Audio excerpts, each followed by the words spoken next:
So when I went live a couple weeks ago, I talked about the issue I had where I had to spring a handle on both outer, let's call it the quadrants or the movement of the handle. I drew this terrible little drawing. Well, I ended up making what I drew. So I have a cam of sorts. This cam sits down in the base here, and then actuates a spring. So when you turn it, it compresses a spring and pushes back. Spring on both sides, and there's a cover in there. So the handle comes down through, connects to this cam, so when you move it, it gives you springy response, I guess is the easiest way to say it.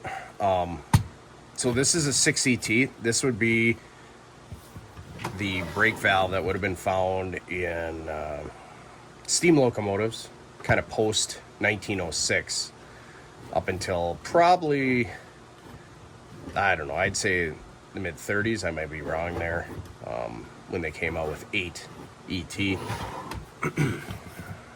Of course, there were other manufacturers.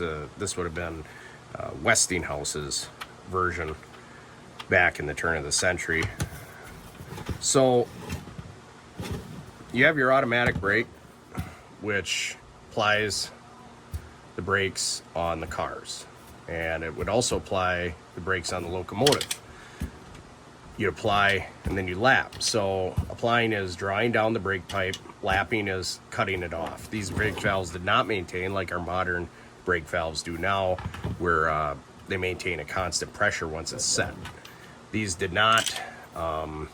You'd release, raise the pressure back up, the brakes would release. The independent on these had basically, this is your running or release position. So this would be brakes off. This is lap.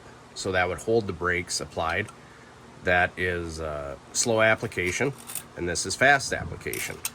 Then to the left, you would have quick release.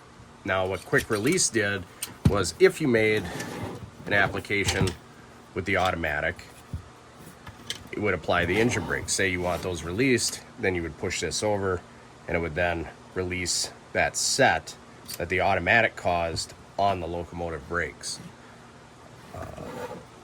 I haven't quite exactly figured out how to connect these, right? I have this base right now, because in reality, these were kind of mounted separately, or they were only connected with pipes. It wasn't connected in a form of like pedestal. They did eventually come out with a pedestal for the 6ET, which I can actually show a picture of in my handy dandy 1930s 6ET manual that I have.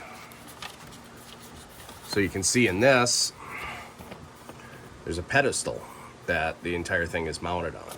But this came out in 32. The original versions of this, there was no pedestal. It was mounted straight on pipes. So this is how this one is.